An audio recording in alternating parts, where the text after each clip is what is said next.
पिछला क्लास में हम लोग का जो है वीटो पावर हो गया था ना। हाँ, उसमें भी बचा हुआ एक दो बार। ठीक है,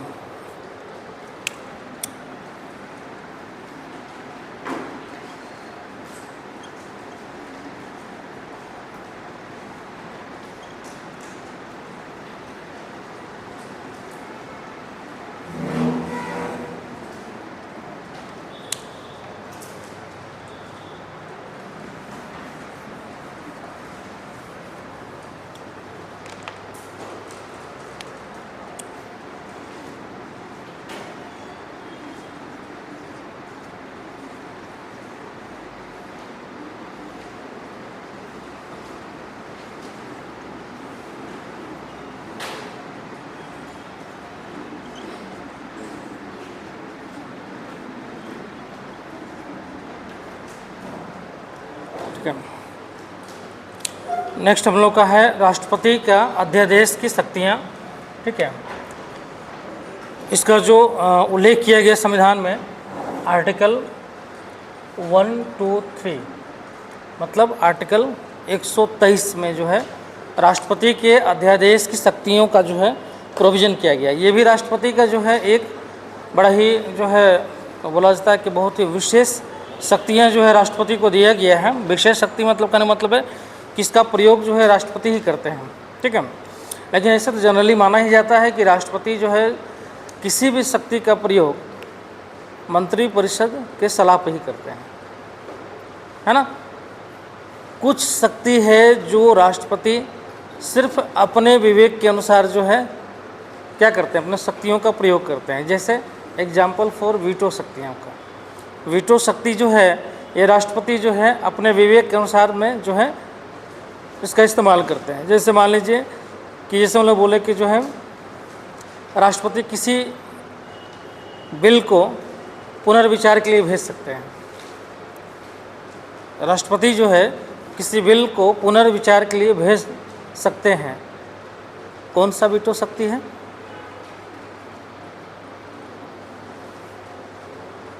पुनर्विचार के लिए अगर किसी बिल को भेज देते हैं तो कौन सा वीटो शक्ति का प्रयोग करते हैं राष्ट्रपति?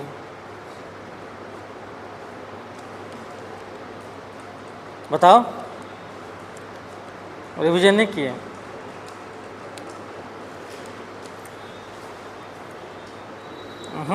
रिवीजन नहीं हुआ है। निलंबकारी मतलब सस्पेंशन वीटो शक्ति का जो है प्रयोग करते हैं। ठीक है, राष्ट्रपति जो है दूसरा है ये अपने विवेक पे करते हैं। दूसरी तरह का वीटो पावर का प्रयोग कब करते हैं कि जब कोई भी बिल पर सहमति दें या ना दें। किसी बिल पर वो सहमति दे भी सकते हैं या नहीं भी दे सकते हैं। मतलब बिल जब उनके पास आता है तो वो सहमति ना तो सहमति देते हैं और ना ही जो है वो क्या करते हैं कि जो है उस पर अनुमति देते हैं। ना अनुमति देते हैं ना जो है उसको क्या बोलते हैं उसको खारिज करते हैं। दोनों में से कोई काम नहीं करते हैं। किस तरीके का वीटो पावर है?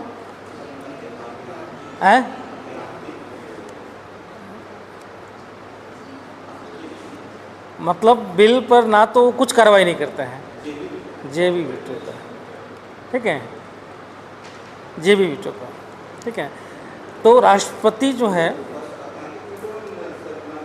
आत्यांतिक वीटो में है कि जो है उसको अस्वीकार कर देते हैं, है ना। उसको जो है अस्वीकार कर देते हैं। यहाँ पे क्या है, कोई कार्रवाई नहीं कर रहे हैं, है ना। मतलब बोले वहाँ पे आया वो भेज दिए कि हम नहीं करेंगे, लेकिन वो कंडीशन होता है, उस पर कंडीशन है ना कि कब कर सकते हैं। हमेशा नहीं करते हैं, उसका कंडीशन हम बताए हैं। कब? जब प्राइवेट बिल आए, जब कोई निजी विधेयक आता है तब वो क्या करते हैं, उसको जो है रिजेक्ट कर देते हैं। और दूसरा कब होता है कि जब कोई बिल पास करके उनके पास भेजा जाए और सरकार जो है गिर जाता हो, कोई नई जो है सरकार आ जाता हो, तो वैसी स्थिति में उसको क्या करते हैं, खारिज कर देते हैं। ये कंडीशन होता है। जनरली वो क्या करते हैं, पुनर्विचार के लिए भेज सकते हैं, या तो फिर जो है पॉकेट वीटो का यूज कर सकते हैं। वो रेयर एंड रेयर करते हैं। कोई प्राइवेट मेंबर बिल लेके आएगा तब ना, प्राइवेट मेंबर का बिल तो पास ही नहीं होगा। अगर कोई निजी मेंबर बिल लेके आता है, और निजी मेंबर में कोई भी लेके आ सकता है, मतलब मंत्रिपरिषद के अलावा जितने भी सांसद हैं वो सब जो है वो कोई भी बिल लेके आएंगे तो प्राइवेट बिल कहलाता है। तो उस प्राइवेट बिल में अगर कोई भी लेके आता है तो वो सरकार उसके समर्थन में है या नहीं है ये कोई ज़रूरी तो है नहीं, या विपक्ष ही अगर समर्थन में हो, कोई विपक्षी सांसद ही लेके आ जाए बिल, तो विपक्ष के पास तो उतना ये भी तो होना चाहिए, वोट का पावर भी तो होना चाहिए, क्योंकि बहुमत नहीं है ना उनके पास। बहुमत किसके पास है? सरकार के पास। अगर विपक्ष का बिल पास हो जाएगा, सरकार तो ऐसे ही फेल हो जाएगी। इसका मतलब है कि सरकार के पास बहुमत नहीं है। समझ में? अगर 50% इधर रहेगा या 50% उधर रहेगा, अगर इधर है तो इधर नहीं होगा, अगर इधर है तो इधर नहीं होगा, ये ना। अगर 272 सांसदों का जो है बहुमत है 545 में से, तो किसी एक ही तरफ ना होगा बहुमत।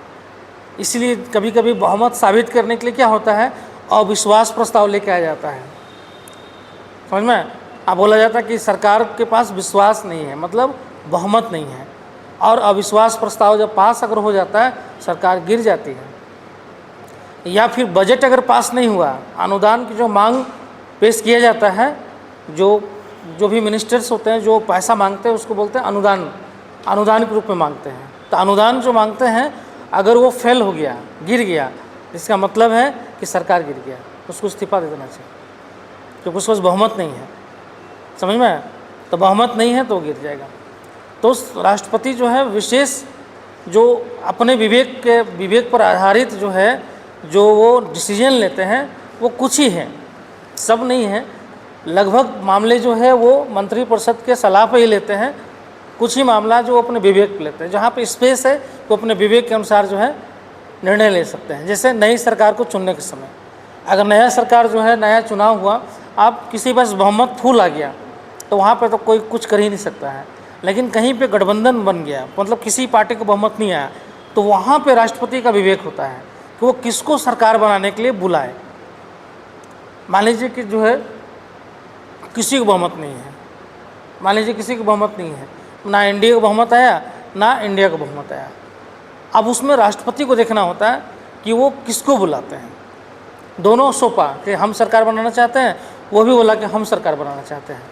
तो विवेक तो राष्ट्रपति के पास है, उनको लगना चाहिए कि भाई कौन बहुमत साबित कर सकता है। ये दिया हुआ संविधान में कि राष्ट्रपति के नज़र में जिस पार्टी का या गठबंधन का बहुमत लगता है कि साबित कर देगा, उसको सरकार बनाने के लिए बुला सकते हैं। मतलब वो अपने विवेकानुसार जो है निर्णय ले सकते हैं कि किसको जो है सरकार बनाने के लिए बुलाना है।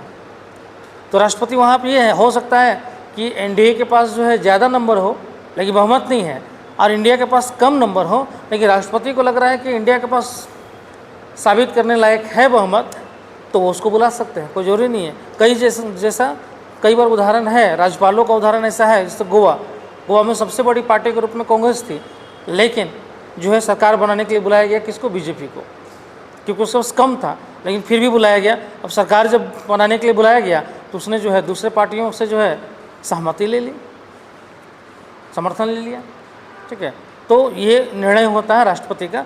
बाकी तो वो मंत्रिपरिषद के सलाह पे ही काम करते रहते हैं, पूरे 5 साल जो है वो मंत्रिपरिषद के सलाह पे ही काम करते हैं। मतलब यहाँ तक कि संसद में जो अभिभाषण देते हैं वो भी मंत्रिपरिषद के द्वारा ही तैयार किया हुआ रहता है। ठीक है, और वो उसको बस राष्ट्रपति क्या होता है पढ़ देते हैं। क्लियर? राष्ट्रपति का यही काम होता है। तो उसी तरीके से राष्ट्रपति का एक पावर है अध्यादेश की शक्ति। अध्यादेश की शक्ति बहुत विशेष शक्ति है। अध्यादेश की शक्ति अगर देखें तो बोला जाता है कि जो है यदि सरकार को तत्काल किसी कानून की आवश्यकता हो और संसद का जो है सत्र नहीं चल रहा हो, तो वैसी स्थिति में जो है राष्ट्रपति अध्यादेश की शक्ति का प्रयोग करते हैं। ये कब हो सकता है? जब जो है तत्काल जो है किसी कानून की आवश्यकता हो।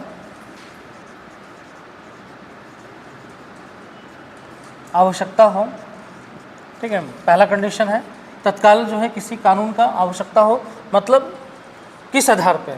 लोकहित के आधार पे। मतलब लोकहित के आधार पर कोई कानून की आवश्यकता हो तत्काल, मतलब इमरजेंसी हो, ठीक है। और दूसरा है संसद सत्र ना चल रहा हो।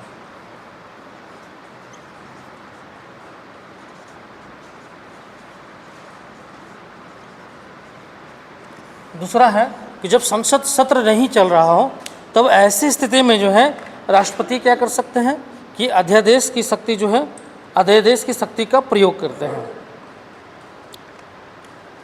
ठीक है। तो ये जो है इस शक्ति का प्रयोग करते हैं और जो है सिर्फ अध्यादेश, अध्यादेश मतलब जो है एक तरह से बोला जाए तो एक ऑर्डर होता है, ऑर्डर जारी कर दिया जाता है और वो ऑर्डर जो है कानून बन जाता है, विधि बन जाता है।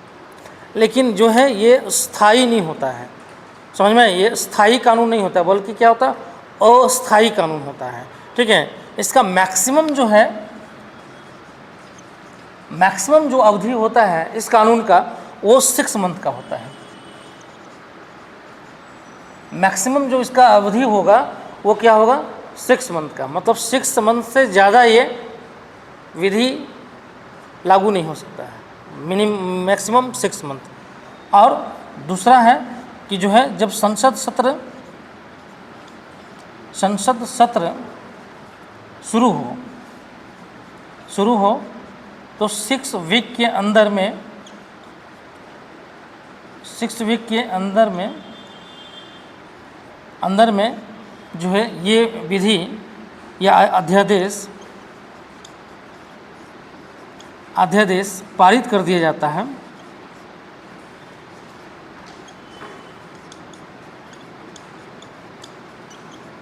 पारित कर दिया जाता है तब यही कानून क्या बन जाएगा, स्थायी कानून।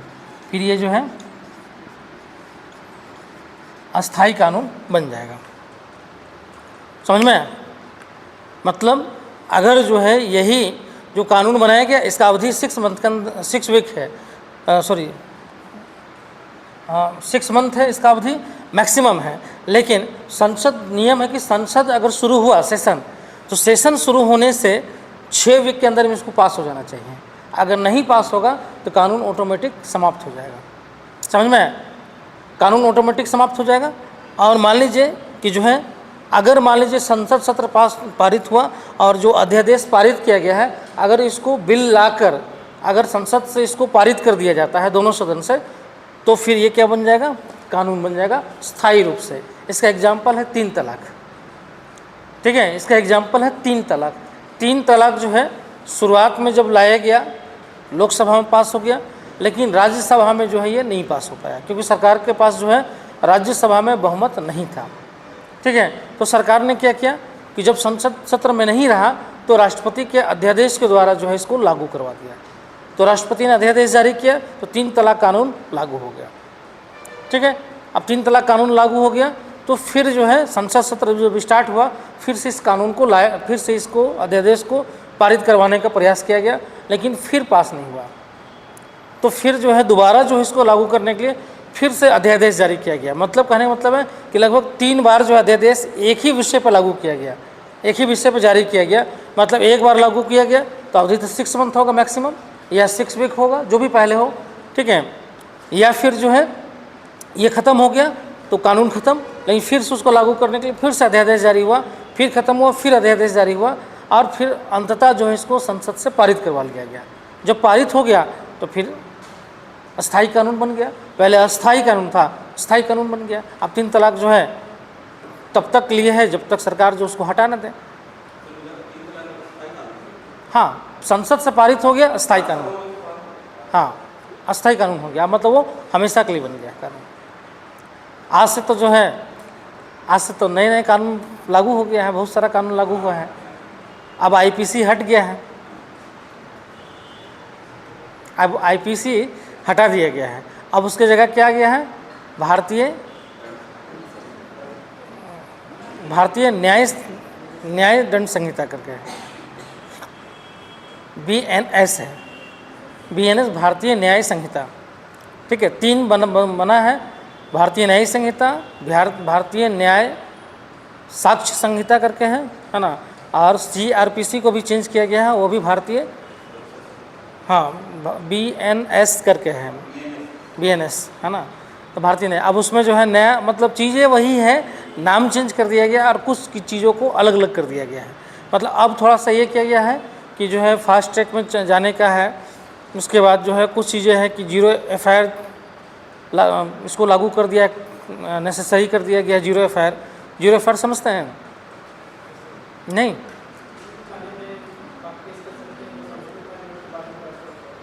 हाँ मतलब जो है कि अगर मान लीजिए कि घटना, मान लीजिए कि हुआ कहाँ पे, मान लीजिए घटना दिल्ली में हुआ और आप वहाँ पे किसी कारणवश FIR दर्ज नहीं करवा पाए, तो आप झारखंड में आए तो आप रांची में FIR दर्ज करवा सकेंगे। पहले नहीं हो पाता था, पहले बोलता था जहाँ पे हुआ वहीं पे जाओ, समझ में। अब है कि जो है ये पहले भी था लेकिन अब इसको अनिवार्य बनाया गया। अब है कि आप जाकर जो है रांची में करवा लीजिएगा, रांची में FIR दर्ज करवाइएगा और फिर ये रांची से ट्रांसफ़र दिल्ली कर देगा, ठीक है। 15 दिन के अंदर में उसका नियम दिया गया कि 15 दिन में इसको आप वहाँ ट्रांसफ़र कर दीजिएगा, फिर वहाँ पे मामला चलेगा। तो 0 FIR हो गया। अब है कि आपको थाने जाने की ज़रूरत नहीं है, अब आप घर से ही जो है FIR दर्ज करवा सकते हैं। E-FIR आ गया, मतलब जो है आप वेबसाइट पे जाएंगे, आपको FIR दर्ज करवाना है, आप वहाँ पे जिक्र करेंगे और जो है भेज देंगे, पुलिस कार्रवाई करेगा।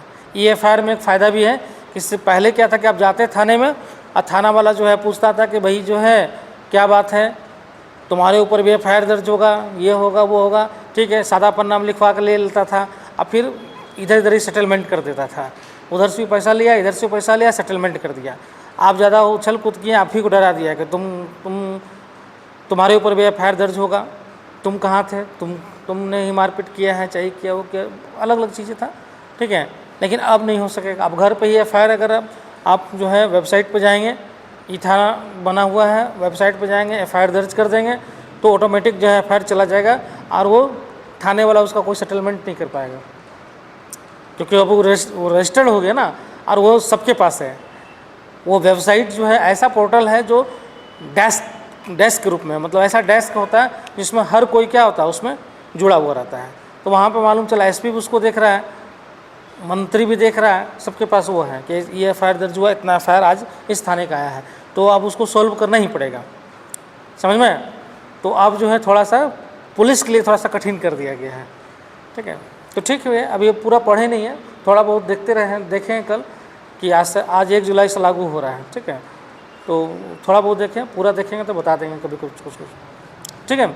यही जो है आपका अध्यादेश की शक्ति है। चलो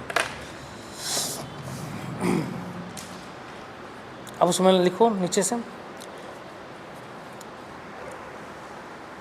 देखो, यदि सरकार को तत्काल किसी कानून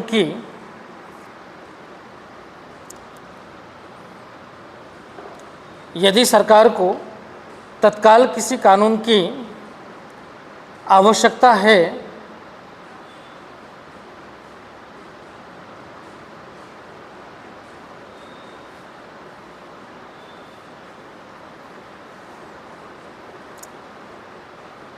तथा संसद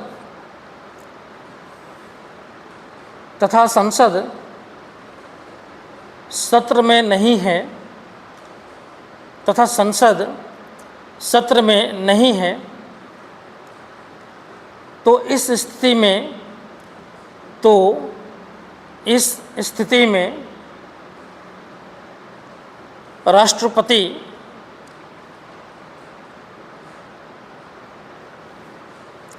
अध्यादेश, तो इस स्थिति में किसको, देखिए जी सन्नी जी कोई बुला रहा है, तो इस स्थिति में राष्ट्रपति अध्यादेश जारी कर सकता है।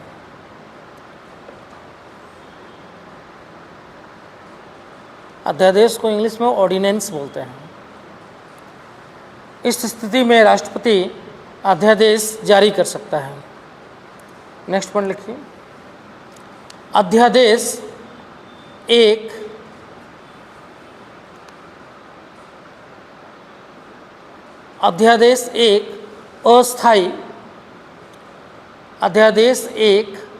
अस्थायी कानून है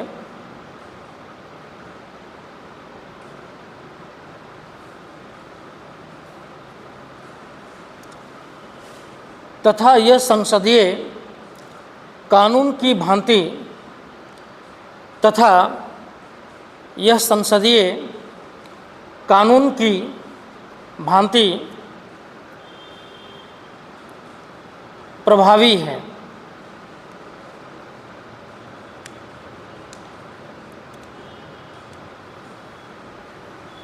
प्रभावी है। नेक्स्ट, इसके द्वारा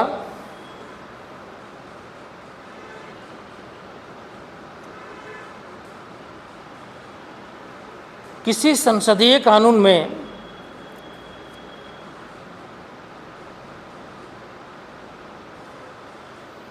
इसके द्वारा किसी संसदीय कानून में संशोधन किया जा सकता है।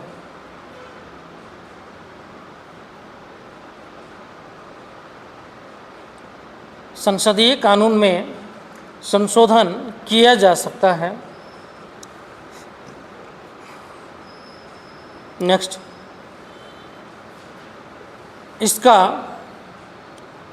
भूत लक्ष्य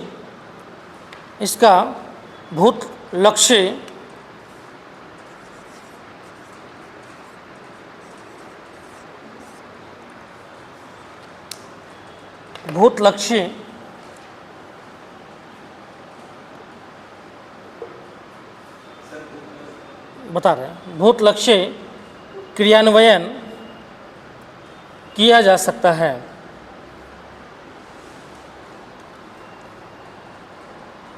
इसको इंग्लिश में बोलते हैं रिट्रोस्पेक्टिव, है ना। इंग्लिश में बोलते हैं भूत लक्ष्य को रिट्रोस्पेक्टिव।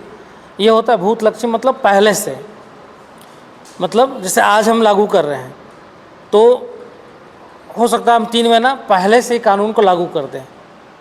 तो पहले से जैसे नियम होता है कि जो कानून जो है अभी हम लागू किए हैं तो अभी से ही जो है ये कानून चलेगा, है ना। आज हम पारित किए हैं, संसद से हम पारित किए आज, तो उसके बाद हम जब राष्ट्रपति साइन कर देते हैं तो फिर उसके बाद जो है वो कानून लागू हो जाता है, प्रभावी हो जाता है। लेकिन इसमें ये फ़ायदा है कि आप 3 महीना पहले से भी जो है इसको डेट से लागू कर सकते हैं, 4 महीना पहले से भी जो है आप लागू कर सकते हैं। मतलब भूत लक्ष्य है मतलब पास्ट में जाकर जो है इसको आप प्रभावी कर सकते हैं। कोई ऐसा मामला हो जो पास्ट में जाकर जो है प्रभावी करने का जो है, जैसे होता है ना कि कभी कभी कोई ऐसा सिचुएशन होता है जहाँ पे आप जो है पहले से आपको कुछ चीज़ों को देना होता है ना। अब ये नहीं है कि आपने मान लीजिए BNS आपने बनाया, भारतीय न्याय संहिता बनाया, आप इसको लागू कर दे 2014 से, ठीक है। तो 2014 के पहले जो भी जो है क्राइम हुआ होगा तो सबके ऊपर ये लागू कर देंगे, तो वो नहीं होगा। लेकिन कुछ ऐसा मामला होता है, कोई ऐसा संसदीय परंपरा होता है जिसको आप पहले से लागू करना चाहते हैं, तो वैसे स्थिति में लागू कर सकते हैं। जैसे एग्जाम्पल फॉर ले लीजिए, जैसे मान लीजिए 2019 में जो है CAA पास किया गया, है ना। CAA समझते हैं ना क्या, सिटीजन अमेंडमेंट एक्ट, ठीक है। सिटीजन अमेंडमेंट एक्ट जो बनाया गया 2019, उसको जो है प्रभावी कब से किया गया है, उसको प्रभावी किया गया है 2014। मतलब 2014 के पहले कोई भारत में आ गया है, 2014 से पहले अगर कोई भारत में आ गया है तो उसको जो है सिटीजनशिप मिल जाएगा। समझ में, 2014 के बाद आया है मतलब दिया गया 5 साल पहले से अगर कोई भारत में आके रह रहा है तो वो उसको सिटीजनशिप दिया जाएगा। समझ में, मतलब किसको दिया जाएगा, मतलब जो पाकिस्तान, अफगानिस्तान और बांग्लादेश में हिंदू, बौद्ध और जैन और सिख, ये 4 कम्युनिटी को जो है, चूँकि वो अल्पसंख्यक रूप में थे, तो वैसे लोग जो माइग्रेट करके आ गए हैं 2014 के पहले, उसको जो है नागरिकता देने का ये कानून था। तो प्रभावी हो गया ना 4 साल 5 साल पहले जाकर। तो कभी कोई ऐसा सिचुएशन होता है जब हम उसको भूत लक्ष्य समय से जो है लागू करना चाहते हैं। अगर 2019 में अगर पास किए तो नियम तो ये होना चाहिए था कि 2019 के बाद अगर कोई आएगा तो उसको जो है CAA के तहत जो है उसको नागरिकता देंगे, यही होता ना। लेकिन चूंकि हम कब से लिए, 2014 के पहले से, तो 2014 के पहले अगर कोई भी अफगानिस्तान, बांग्लादेश है ना, पाकिस्तान से, खासकर हिंदू बौद्ध विशेषकर उसमें दिया हुआ है, हिंदू बौद्ध जैन और सिख, जैन में सिख ही होगा, अगर कोई जो है भारत माइग्रेट कर गया है तो उसको जो है नागरिकता देने का एक कानून बनाया गया। तो भूतलक्षी प्रभाव इसका है, तो यही होता है भूतलक्षी प्रभाव, ठीक है। तो इसमें भी जो है ऐसा कोई ऐसा है कि भूतलक्षी जो है इसका क्रियान्वयन किया जा सकता है। नेक्स्ट,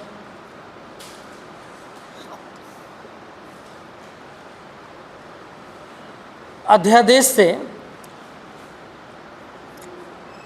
संविधान में संशोधन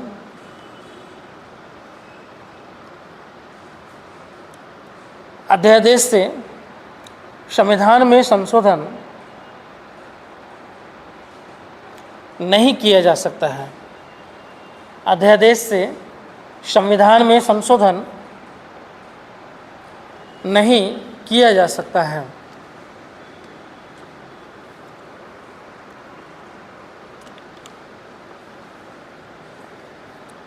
ठीक है, संविधान संशोधन को छोड़कर, अब नहीं तो मालूम चलेगा संविधान संशोधन दे देंगे तो जो है पारित संसद से ना होकर खाली अध्यादेश से बनते चला जाएगा, और अध्यादेश पे कोई रोक भी नहीं है। मतलब कितने बार एक ही विषय पर अध्यादेश जारी किया जाए, इस पर कोई जो है संविधान में उसका जो है प्रावधान किया ही नहीं किया है कि भाई एक ही विषय पे कितने बार जो है अध्यादेश जारी किया जा सकता है। एक एक बार में जो है बिहार वगैरह में जाएंगे तो राज्यपाल को भी अध्यादेश की शक्ति है, तो बिहार वगैरह में एक ही विषय पे 8-8 साल तक चलते रहा अध्यादेश, मतलब 8 साल कानून चला। सुप्रीम कोर्ट बोला भी गया कि जो है एक ही विषय पे जो है कानून चलाना जो है इसका अध्यादेश के जो मूल जो भावना है उसके खिलाफ है। लेकिन सरकार तो सरकार है ना, उसको तो मौका मिलना चाहिए कट के निकलने का, तो कट के निकल कर जो है पारित कर। जैसे एग्जाम्पल, जैसे ये जो अभी भारतीय जो न्याय दंड संहिता बना है या भारतीय साक्ष्य अधिनियम बना है, ये तीनों जो विधि पास किया गया है, बोला गया कि तीनों विधि पास करने से पहले लगभग 140 सांसदों को निलंबित किया गया था दोनों सदन से। लगभग 140 सांसद, समझ सकते हो बहुत बड़ा संख्या होता है। 140 सांसद को निलंबित कर और इस विधि को पास किया गया था, क्योंकि वहाँ कोई चर्चा ही नहीं हुआ था, कोई विमर्श नहीं हुआ था। ठीक है, तो इसको पास कर दिया गया। तब ना विपक्ष कहता है कि जो है ये जो है बिना चर्चा का, बिना जो है बहस का ये पास किया हुआ विधि है, और सरकार जो है इसको अपने तरीके से जैसे लागू करना चाहती है उसी तरीके से बनाकर इसको लागू करवा दिया गया है। क्योंकि इसमें अगर बहस होता तो विपक्ष के लोग इसमें सवाल उठाते हैं कि ये चीज़ें सही नहीं है, इसको जो है अमेंडमेंट कीजिए, इसको हटाइए। लेकिन चूंकि चर्चा नहीं हुआ तो सरकार जिस तरीके से आती तो वैसा लागू कर दी इसको। समझ में तो ये चीज़ें, तो यहाँ तो संसद में स्थिति ये होता है कि जो है इस तरीके का जो है बिल को पास कर दिया जाता है। और ये पिछले 10 साल का जो है 10 साल का अगर ट्रैक रिकॉर्ड देखोगे कि 10 साल में बहुत सारे ऐसे बिल हैं जो बिना बहस के, बिना चर्चा के बहुत सारे बिल को पास किया गया है। कारण कुछ भी रहा हो, या जो है सरकार के द्वारा जो है उस पर बहुत ज़्यादा जो है बहस नहीं किया गया हो, या विपक्ष का हंगामा हो, या विपक्ष का जो है सदन से वॉकआउट हो, या कोई भी कारण रहा हो, लेकिन बहुत सारे विधेयक हैं जो बिना चर्चा के जो है पास हुआ, बिना बहस के पास हो गया है। सरकार के पास बहुमत है, पास कर सकती है। समझ में? तो एक पार्लियामेंट्री सिस्टम में बिना बहस का, बिना चर्चा के अगर कोई विधेयक पास होता है तो पार्लियामेंट्री जो डेमोक्रेसी है उसका ह्रास माना जाता है, मतलब उसमें कमी आ रहा है। क्योंकि संसद बनाया ही गया है, इसलिए संसद अगर सिर्फ ऐसे ही बिल पास करना होता तो सरकार को पावर दे देते हैं, कार्यपालिका ही अपने से पास कर लेती है। फिर पार्लियामेंट क्यों बनाया गया? पार्लियामेंट इसलिए बनाया गया था क्योंकि वहाँ पर डिस्कशन हो, और उस कानून का डिस्कशन के आधार पर विपक्ष जो होता है वो बोला जाता है ना कि कैबिनेट होता है, मतलब कैबिनेट का छाया होता है। तो वो क्या होता है कि जो कैबिनेट अगर कोई गलती कर रहा है या कोई गलत बिल लेके आया है तो उसको जो है वो क्या करता है, पकड़ता है और उस पर आलोचना करता है। तो संसद में जब बहस होता है तो वो लाइव टेलीकास्ट होता है, मतलब हर कोई इसको देख सकता है। तो जब देखता है तो उसको लगता है ना कि नहीं ये चीज़ें ठीक नहीं है, ये चीज़ें खराब है, मतलब सरकार के कमियों को उजागर करना, ये तो विपक्ष काम है। तो जब चर्चा बहस होगा तभी तो उजागर होगा, जब चर्चा बहस ही नहीं होगा तो उजागर कैसे करेंगे कमी को, समझ में। तो ये भी एक जो है ये भी एक आधार है कि जो है आलोचक बोलते हैं कि जो है पिछले 10 साल में जो है संसद का जो उसका जो है लोकतांत्रिक जो मूल्य है उसमें कमी आई है। क्यों? क्योंकि जो है जिस तरीके से पहले के जो सत्र चलते थे, पहले के सत्रों में जो है चीज़ों पे बहस होती थी, चर्चा होती थी, सार्थक बहस होता था और उसमें कोई कमी होता था तो सरकार भी उसको एक्सेप्ट करती थी और उसमें संशोधन करके लाती थी। लेकिन एक दशक में जो है ये देखने को नहीं मिला है और इसमें जो है ना तो सार्थक चर्चा हो पाता है, ना दोनों सरकार और विपक्ष के बीच में सहमति बन पाता है और सिर्फ पूरे 10 साल में हो हंगामा ही होते रहा और इसी हो हंगामा में जो है सरकार ने कई बिलों को पास करवा लिया। और इस तरीके का अगर पास होता है तब उसको बोलते हैं गैलोटीन, है ना, उसको गैलोटीन बोलते हैं। गैलोटीन मतलब बिना चर्चा और बहस के बिलों को पास कर लेना, जो सही नहीं होता है, संसदीय लोकतंत्र के लिए सही नहीं है, समझ में। इसलिए सरकार और विपक्ष के बीच में सहमति होना चाहिए और सहमति के आधार पर जो है संसद सुचारू रूप से चलना चाहिए और चीज़ों पे बहस होना चाहिए। क्लियर? तो ये आलोचक बोलते हैं, है ना, कि जो है क्योंकि पिछले जो है 10 सालों में संसदीय जो लोकतंत्र है उसमें कमी आई है, समझ में ये चीज़ें। तो अगर मान लीजिए कि अगर दे देते हैं हम संविधान में संशोधन करने के लिए अध्यादेश का शक्ति, तब तो फिर मालूम चलता है कि बिल तो आता ही नहीं वहाँ पे, क्योंकि संविधान संशोधन के लिए सिंपल सी बात है 2/3 मेजोरिटी चाहिए और सरकार के पास 2/3 मेजोरिटी कोई जरूरी नहीं कि होगा, है ना। 2/3 मेजोरिटी कोई जरूरी तो है नहीं कि हो जाएगा। तो 2/3 मेजोरिटी के लिए सरकार को जो है बहुमत भी चाहिए 2/3, तो सरकार के पास बहुमत नहीं होता है दोनों जगह। तो सिंपली अगर उसको संविधान में संशोधन करना है तो यहाँ पे तो कंट्रोल है ना कि उसके पास बहुमत नहीं है, वो चाह कर भी नहीं पास कर सकती है। तो उसको अगर पास करवाना होगा तो विपक्ष को क्या करना पड़ेगा, सहमति लेना पड़ेगा उसको कि ये कानून जो है लोकहित में है, जनता के भलाई के लिए है, इसलिए विपक्ष भी इस कानून पे साथ दे। तो विपक्ष को जब आप सहमति लेंगे तो विपक्ष भी इस पर सपोर्ट करेंगे तो संविधान संशोधन हो जाएगा क्योंकि उसके पास भी संख्या है। लेकिन अगर सरकार अपने मनमाना अगर लागू करना चाहेगी तो नहीं कर सकती है। क्यों? क्योंकि उसके पास बहुमत नहीं है। अगर अध्यादेश की शक्ति देते हैं तो सरकार बिल तो लेके आती ही नहीं, क्योंकि वहाँ तो वो राष्ट्रपति के माध्यम से अध्यादेश जारी कर देती और उसको लागू करने के लिए 5 साल तक चलाते रहती, समझ में, 5 साल तक चलाते रहते, हर 6 महीने में निकालते रहती उसको, हर 6 मंथ में जो है अध्यादेश निकालते रहती, चलते रहता। कंट्रोल तो है नहीं, कितना टाइम निकाल सकते कि विषय पे। क्लियर? तो इसलिए अध्यादेश की शक्ति में संविधान संशोधन को नहीं रखा गया है, मतलब अध्यादेश के द्वारा आप संविधान में संशोधन नहीं कर सकते हैं।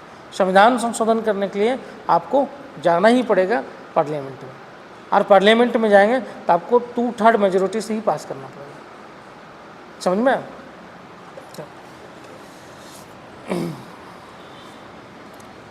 नेक्स्ट लिखो, यदि संसद के दोनों सदन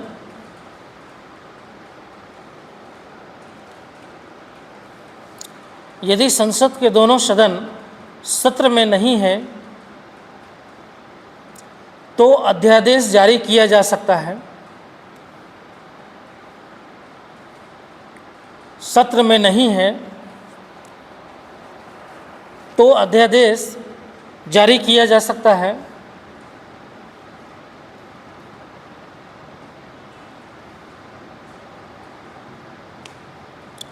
नेक्स्ट,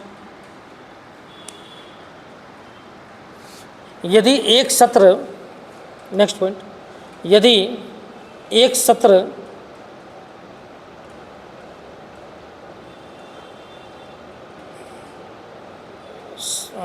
यदि एक सत्र सदन में है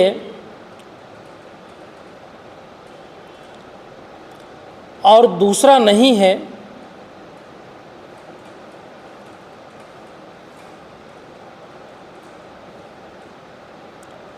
यदि एक सत्र सदन में है और दूसरा नहीं है तो अध्यादेश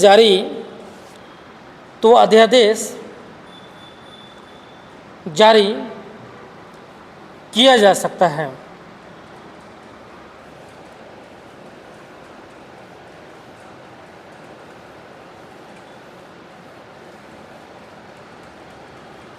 तो अध्यादेश जारी किया जा सकता है। नेक्स्ट पॉइंट, यदि दोनों सदन सत्र में है तो अध्यादेश जारी नहीं किया जा सकता।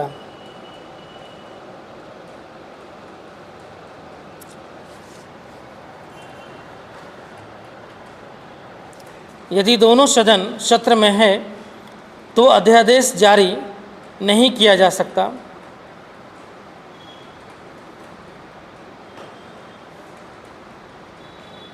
समझ में? जैसे एग्जाम्पल ले लो,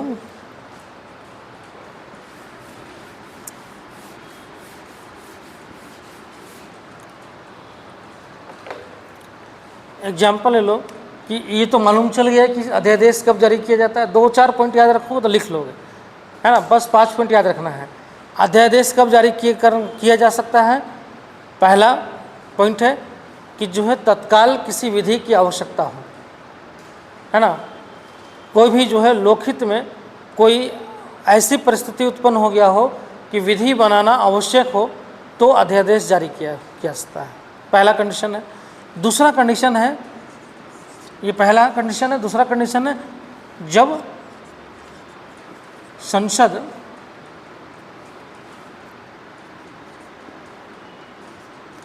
सत्र में ना हो।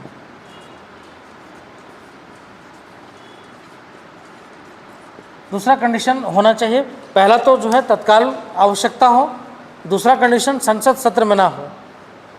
ठीक है, दूसरा कंडीशन क्या है? संसद सत्र में ना हो तब अध्यादेश जारी किया जाता है। तीसरा कंडीशन भी है, जब एक सदन का सत्र जो है सत्र चल रहा हो और दूसरा सदन सत्र में ना हो तो भी जारी किया जा सकता है। मतलब एग्जाम्पल है, जैसे मान लीजिए लोकसभा है, दूसरा राज्यसभा, यही 2 सदन है ना। तो लोकसभा का सत्र चल रहा हो और राज्यसभा का सत्र खत्म हो गया हो। कभी कभी होता है कि लोकसभा का मान लीजिए कोई विषय पर, चूँकि अध्यक्ष के ऊपर होता है ना कि लोकसभा का जो है लोकसभा का सत्र अगर है तो अध्यक्ष के ऊपर डिपेंड करता है कि वो उसको कब तक चलाते हैं। ठीक है, तो मान लीजिए कि जो है लोकसभा का अध्यक्ष बोले कि हम चूँकि विषय पर चर्चा नहीं हो पाया है तो एक दिन और सत्र को हम बढ़ाते हैं सहमति से, तो एक दिन सत्र को बढ़ा दिया गया। ठीक है, तो चल रहा हो, लेकिन राज्यसभा का जो है सत्र समाप्त हो गया हो, तो कोई एक सदन भी चल रहा हो दूसरा नहीं चल रहा हो तो भी जो है अध्यादेश जारी हो सकता है। कंडीशन क्या है कि पहला है कि जब दोनों सदन सत्र में ना हो तो भी अध्यादेश जारी होगा। दूसरा कंडीशन है कि जब एक सदन चल रहा हो दूसरा सदन सत्रावसान हो गया हो तो भी जारी किया जा सकता है।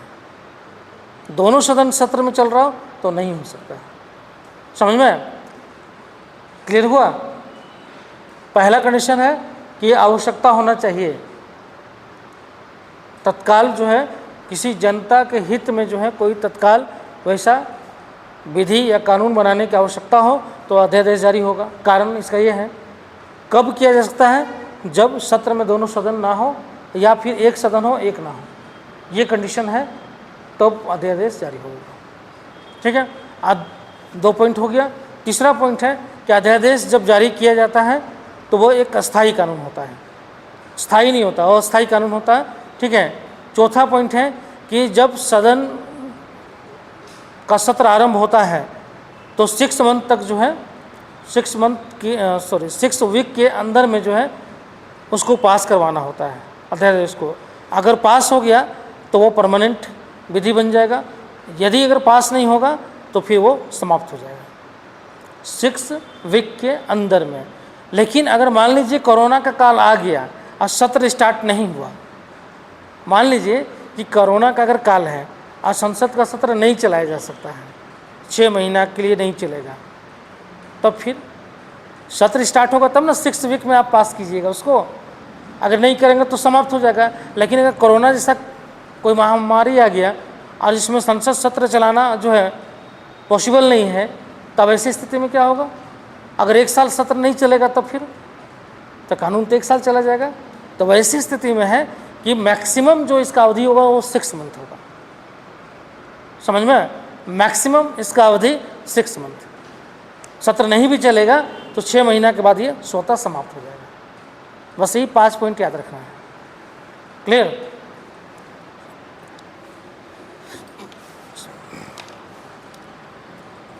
नेक्स्ट हेडिंग लिखो, अध्यादेश लागू रहने की अवधि। हेडिंग लिखो, अध्यादेश लागू रहने की अवधि।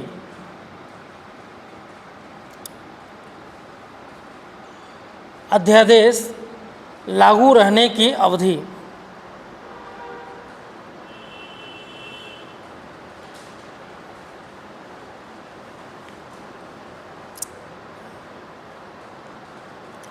देखो, संसद के 2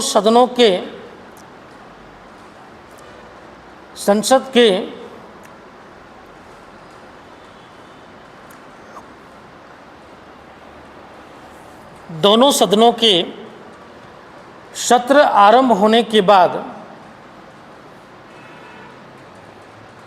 संसद के 2 सदनों के सत्र आरंभ होने के बाद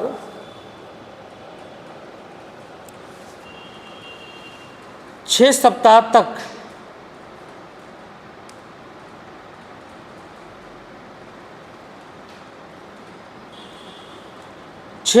तक अध्यादेश लागू रहता है।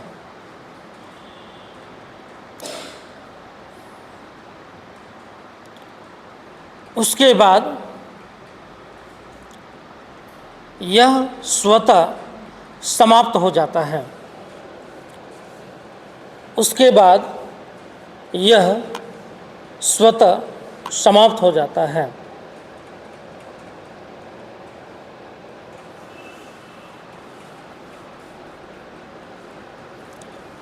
नेक्स्ट पॉइंट लिखिए, यदि 6 सप्ताह अभी तो बताए ना, सत्र स्टार्ट होगा तो 6 सप्ताह में ना, और सत्र नहीं स्टार्ट होगा तो 6 महीना। नेक्स्ट पॉइंट वही तो है। देखो, नेक्स्ट पॉइंट लिखो, यदि किसी कारणवश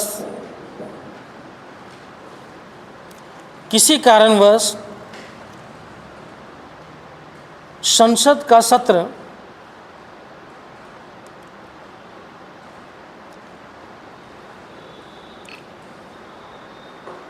सिक्स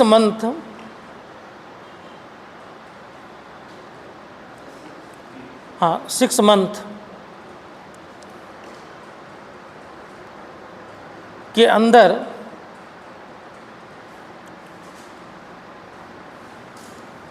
प्रारंभ नहीं होती है तो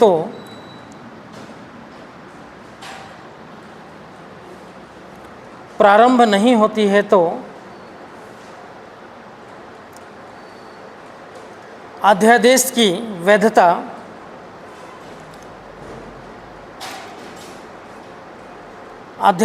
वैधता अधिकतम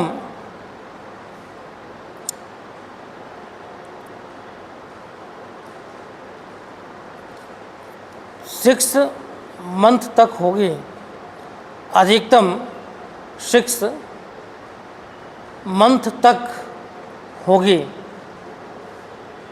समझ में? तो अध्यादेश की जो है अधिकतम जो अवधि होगा वो 6 मंथ होगा। अगर सत्र आरंभ होता है तो 6 सप्ताह, अगर सत्र आरंभ नहीं होता है तो 6 महीना। समझ में? या फिर कभी होता है ना, जैसे मान लीजिए कभी ये भी हो सकता है कि जैसे मान लो कंडीशन ये भी आ सकता है, जैसे मान लीजिए बजट सत्र चला तो बजट सत्र जो है मई में समाप्त हो जाता है ना, अप्रैल टू मई में समाप्त हो जाता है। तो मई में मान लीजिए कि जो है समाप्त होने के बाद जो है अध्यादेश जारी किया गया, अध्यादेश जारी किया गया, ठीक है। अब नेक्स्ट जो सत्र स्टार्ट होता है कब? जुलाई में, जुलाई टू अगस्त। समझ में? नेक्स्ट जो सेशन स्टार्ट होता है सत्र जुलाई से अगस्त होता है। अब जुलाई अगस्त आएगा, सत्र स्टार्ट होगा, तो बोला गया कि जो सत्र स्टार्ट होगा आगे का उसके 6 वीक में, तो 6 वीक क्या जो कार्रवाई चल रहा होगा उसमें ना काउंट हम किसको करेंगे? 6 वीक को। तो जो कार्रवाई चल रहा हो, अब मान लीजिए 5 दिन के लिए जो है सब स्थगित कर दिया गया सदन को, तो उसको हम काउंट कैसे करेंगे? जो चल रहा होगा काम तब ना। मान लीजिए कि जो है यहाँ पे 6 वीक का मतलब कितना, अगर इसको हम जोड़ें काउंट करें 6 वीक, अगर 7 दिन हम जोड़ लेते हैं 1 वीक का तो 6 वीक का है, मतलब 42 डेज में इसको क्या करना है? पारित करना है ना, तो 42 डेज में। अब मान लीजिए कि जुलाई से अगस्त में जो है 20 दिन का सत्र चला, 20 दिन का सत्र चला। 20 दिन के सत्र के बाद क्या हुआ कि जो है ये फिर सत्रावसान हो गया, सत्रावसान हो गया। क्लियर? अब मान लीजिए इसको था 42 डेज में, अभी 20 दिन ही हुआ है सत्र का, 6 सप्ताह के अंदर में जो है इसको पारित कराना, अब इसमें नहीं पारित हुआ। अब फिर नेक्स्ट जो आएगा कब आएगा? नवंबर टू दिसंबर, ठीक है। अब नवंबर टू दिसंबर में अब जो है मान लीजिए कि जो है इसमें इसको पास कराना होगा। मान लीजिए 20 दिन 22 दिन चलेगा उसमें, चूँकि 20 दिन यहाँ गुजर गया, अब फिर यहाँ पे 20 दिन सत्र चलेगा, इसमें पास कराना होगा। अब स्टार्ट कब उससे हुआ है? मई में जो है सत्र स्टार्ट हुआ, तो जून जुलाई अगस्त सितंबर अक्टूबर नवंबर 6 महीने से भी हो जा रहा है, ठीक है। 6 महीना हो गया इसमें। अगर मान लीजिए कि इसमें जो है 6 मंथ में जो है, अगर ये 6 मंथ का अवधि पूरा हो गया है तो ऑटोमेटिक समाप्त हो जाएगा ये। अगर नहीं हुआ है तो पारित करवाया जा सकता है इसमें, समझ में? तो ऐसे भी 6 मंथ ही चला ही जाएगा। अगर ऐसे कैलकुलेट करोगे तो कोई भी सत्र जो है 42 डेज का कहाँ चलता है? बहुत मुश्किल से जो है 20 दिन 15 दिन 1 महीना, बहुत ज़्यादा जाएगा तो 1 महीना, वो भी अब नहीं जाता है। अब तो 15 दिन 20 दिन का होता है सत्र, समझ में? तो वैसे भी सत्र जो है मान लीजिए कि 20 दिन चला सेशन और उसके बाद फिर से सत्रावसान हो गया, तो 20 दिन में नहीं पास हुआ, 42 डेज में सत्र स्टार्ट होने के 42 डेज में है, तो 42 डेज मतलब जो कार्यवाही दिवस हो वही ना जोड़ेंगे आप। अब अवकाश वाला थोड़ा जोड़ेंगे, जब चल ही नहीं रहा सत्र, तो सत्र चल रहा हो तब तो काउंट करेंगे, नहीं चलेगा तो नहीं काउंट करेंगे। तो ऐसी स्थिति में भी 6 मंथ जाएगा और वैसी स्थिति में 6 मंथ जाएगा। किसी कारणवश जो है संसद का सत्र नहीं आरंभ हुआ तो भी 6 मंथ जाएगा, समझ में? कभी क्वेश्चन घुमा के पूछ देगा तो इसलिए जो है इसको काउंट करके बता दिए।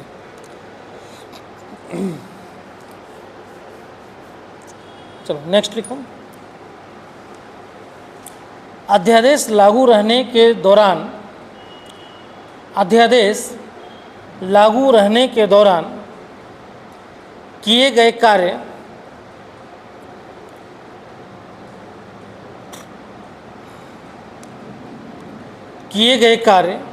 वैधानिक होते हैं। किए गए कार्य वैधानिक होते हैं। वैधानिक मतलब लीगली होता है, लीगल रूप से वो सही होता है। अब अध्यादेश के समय में जो भी काम किया जाएगा वो लीगल रूप से सही होगा, वैधानिक होगा। ये नहीं बोलेगा कि अध्यादेश के द्वारा जो है जारी किया गया था इस काम को नहीं मानेंगे, नहीं, जब तक अध्यादेश जारी रहा उसके बीच में जो भी काम हुआ वो लीगल होगा, वैधानिक होगा। क्लियर? समझ में आ गया अध्यादेश सबको? किसको नहीं समझ में आया बता दो अभी, तो अभी फिर से ही हम बता देंगे, नहीं तो बाद में जो है समझने का मौका नहीं मिलेगा। फिर से बता दें, हम समझ रहे थे, और फिर से बता दें। अच्छा, और किसी को है समझ में आ गया? जिसको समझ में आ गया उसी को बोलेंगे बताने के लिए। क्या समझ में आया? आ गया पक्का? चलो, तो सिंपल सा है, एकदम सिंपल सा फोकस्ड करके रखना। अध्यादेश जो है, अध्यादेश राष्ट्रपति को पावर दिया गया है, ये राष्ट्रपति के पास पावर है, समझ में, कि राष्ट्रपति अध्यादेश जारी कर सके। आर्टिकल 1, 2, 3 में ऐसे याद करना, 1, 2, 3 याद रखें जल्दी।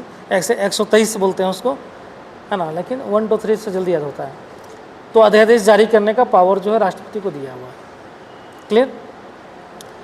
अब इसमें है कि अध्यादेश कब जारी होता है या राष्ट्रपति इस पावर को कब यूज करेंगे, समझ में?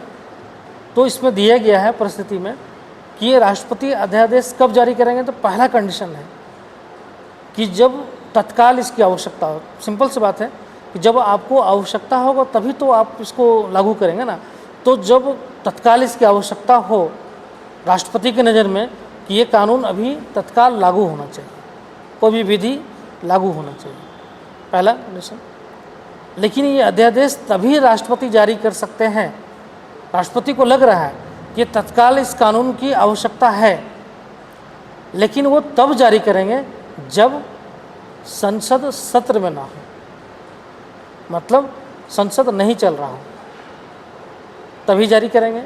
या फिर दूसरा कंडीशन है कि एक संसद का सत्र चल रहा हो, दूसरा नहीं चल रहा हो। आप लोग नहीं करते हैं कि मान लीजिए एक क्लास अगर आपका नहीं हो रहा है, एक क्लास होता है तो बोलते हैं छोड़ो एक क्लास क्या करना है, करते हैं ना, एक क्लास नहीं करेंगे चलो छोड़ देते हैं। उसी तरीके से है कि जब एक सत्र में एक सत्र चल रहा हो और एक सत्र नहीं चल रहा हो तो सरकार को लगता है कि छोड़ो क्या बिल पास कराना है एक सत्र में, फिर अगला दिन आएगा, अगला सत्र स्टार्ट होगा तब पास होगा, इससे अच्छा कि अध्यादेश निकाल देते हैं। तो वो क्या करते हैं, अध्यादेश निकाल सकते हैं। तो दूसरा कंडीशन है कि जब दोनों सत्र ना चल रहा हो और या जो है एक सत्र ना चल रहा हो। इसको ऐसे याद रख सकते हो कि जब जो है दोनों क्लास तुम्हारा बंद हो तो तुम नहीं आओगे, है ना, तुम नहीं आओगे, दोनों क्लास ख़त्म नहीं चल रहा हो, छुट्टी है, तब तो ऑटोमेटिक नहीं आओगे। या फिर एक क्लास हो और बाकी क्लास ना हो, या दूसरा क्लास ना हो, साइंस क्लास हो पॉलिटी क्लास ना हो, या पॉलिटी क्लास है साइंस क्लास नहीं है, तो बोले कि एक क्लास करने के लिए क्या जाना है, तो भी आप नहीं आओगे, समझ में? तो नहीं आओगे तो मतलब अध्यादेश लागू जारी करोगे, समझ में? मतलब घर पे बैठ के पढ़ लोगे, है ना। लेकिन घर पे पढ़ा हुआ जो है उसका अवधि कितना होगा, 6 महीना तक मैक्सिमम, मिनिमम नहीं, मैक्सिमम जो है 6 मंथ तक। और नहीं तो क्लास आओगे तो 6 सप्ताह तक पढ़ सकते हो। जैसे क्लास स्टार्ट होगा तुम आओगे तो 6 वीक मतलब 42 डेज जो है आपको जो है उसको पारित करना है, तब उसका अवधि होगा, बस इतना ही करना है। अब समझ में आ गया? क्लास याद रखो अपने क्लास से, एक क्लास तो नहीं जाएंगे, 2 क्लास तो भी नहीं जाएंगे, तो नहीं जाएंगे तो क्या करेंगे, अध्यादेश जारी करेंगे, अपने आप को राष्ट्रपति मान लो, अध्यादेश जारी करेंगे, कंडीशन यही है, ठीक है। लेकिन ये भी कंडीशन है कि एक क्लास ना हो, दूसरा क्लास भी ना हो, घर पे काम जरूरी हो, समझ में? अब घर में काम नहीं, फोकट बैठे हुए हैं तो फिर क्या करेंगे, चलो घूमते फिरते चले आते हैं, क्लास कर लेते हैं, घूम भी लेंगे। लेकिन ये भी जरूरी होना चाहिए कि घर पे कोई काम हो इसलिए नहीं जा रहे हैं। तो राष्ट्रपति को भी है ना, कोई तत्काल आवश्यकता पड़ गया कानून का, एक क्लास चल रहा है, दोनों क्लास नहीं चल रहा है, तो अध्यादेश जारी कर सकते हैं, जैसे आप लोग यूज करते हैं। समझ में आया? याद कर लो, अपने चीज़ों पर अप्लाई करो ना, याद हो जाएगा। जितना अपने ऊपर अप्लाई करो ना याद करने के लिए, उतना जल्दी याद होगा। क्लियर? समझ में आ गया? चलो आइए, समझ में आया?